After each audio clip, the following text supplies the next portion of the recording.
సభాధ్యక్షులు సోదరులు అచ్చెన్నాయుడు గారికి,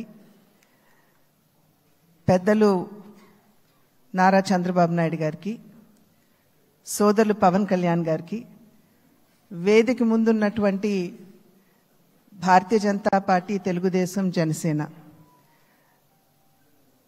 ప్రజలచే ఎన్నుకోబడినటువంటి మీ అందరికీ పేరు పేరున ముందుగా నా నమస్కారాలు నేను తెలియజేస్తున్నాను. అనూహ్యమైనటువంటి విజయాన్ని మనం సాధించడం జరిగింది. పవన్ కళ్యాణ్ గారు మాట్లాడుతున్నటువంటి సందర్భంలో తెలియజేశారు. ఏ విధంగా ఢిల్లీలో మేము కూర్చున్నటువంటి సందర్భంలో ఆంధ్ర రాష్ట్రంలో జరిగినటువంటి ఎన్నిక జరిగిన తీరు మాత్రమే కాదు, 3 పార్టీల మధ్య ఏర్పడినటువంటి సమన్వయం ఒక రకంగా యావత్ భారతదేశానికి కూడా ఇది ఒక ఎగ్జాంపుల్గా నిలవాలి అని చెప్పి ఢిల్లీలో మాట్లాడుకున్నటువంటి మాట. అటువంటి సందర్భంలో కేవలం ఇక్కడ ఉన్నటువంటి నాయకులకి మాత్రమే కాకుండా ఈ 3 పార్టీలకి సంబంధించినటువంటి ప్రతి కార్యకర్తకి పేరు పేరున నేను శిరస్సు వంచి నా నమస్కారాలు తెలియజేస్తున్నాను.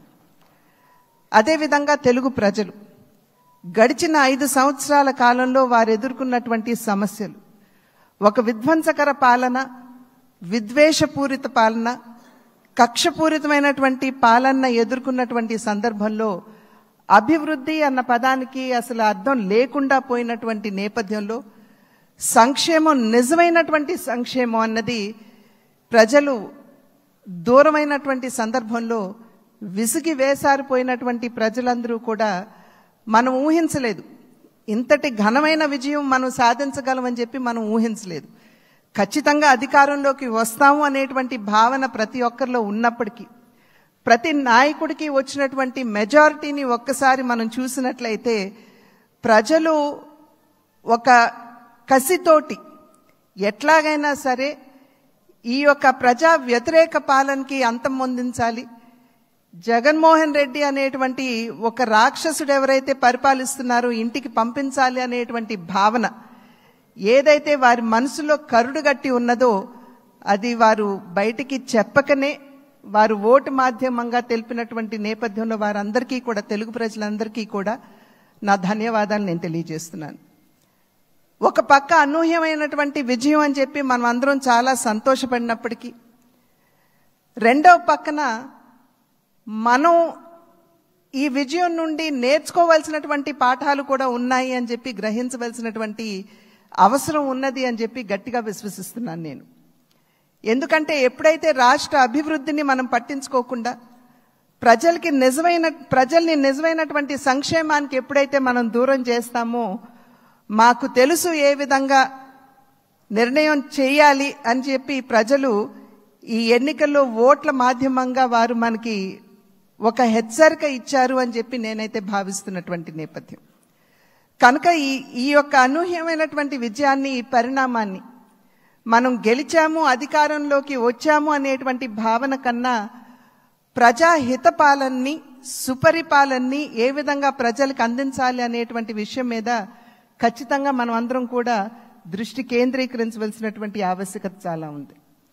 ఆ సందర్భంలో ఈ 3 పార్టీల యొక్క కలయిక, ఒక్కసారి 3 పార్టీల యొక్క ఆలోచన విధానాన్ని కనుక మనం తరిచి చూసినట్లయితే, భారతీయ జనతా పార్టీ ఆది నుండి కూడా, ఎప్పుడైతే భారతీయ జనతా పార్టీ ఏర్పడిందో ఆనాటి నుండి కూడా సబ్కే సాత్ సబ్కా వికాస్ అనేటువంటి ఒక సంకల్పంతో ముందుకు వెళ్తున్నటువంటి వైనం మనందరికీ తెలుసు. అదేవిధంగా నందమూరి తారక రామారావు గారు తెలుగుదేశం పార్టీని స్థాపిస్తున్నటువంటి సందర్భంలో సమాజమే దేవాలయం, పేదవాడే దేవుడు అనేటువంటి ఒక విశ్వాసంతో ప్రజల మధ్యకు వచ్చినటువంటి నేపథ్యం. అదేవిధంగా జనసేన ఆవిర్భావం చూసినా కూడా సమాజంలో ఎక్కడైనా సరే పేదవాడికి, సాధారణ పౌరుడికి గనక అన్యాయం జరిగినట్లయితే గళం విప్పి ప్రశ్నిస్తాము అంటూ ముందుకు వచ్చినటువంటి నేపథ్యం. కనుక ఈ 3 పార్టీల యొక్క ఆవిర్భావం, వారి యొక్క ఆలోచన విధానం చూసినట్లయితే ఒకే దిశలో ఒకే రకంగా ఉన్నటువంటి విషయాన్ని మనం గమనించాలి. అంటే సమాజంలో ఉన్నటువంటి సాధారణ పౌరుడికి న్యాయం చేయాలి, పేదవాడికి నిజమైనటువంటి సంక్షేమాన్ని అందించాలి అనేటువంటి లక్ష్యం ఈ 3 పార్టీలకు ఉన్నటువంటి సందర్భంలో ఈ 3 పార్టీల యొక్క కలయిక నిజంగా ఒకంత ఆలస్యమైనా కూడా ఇది రాష్ట్రానికి చాలా అవసరమైనటువంటి కలయిక అని చెప్పి నేను భావిస్తున్నాను.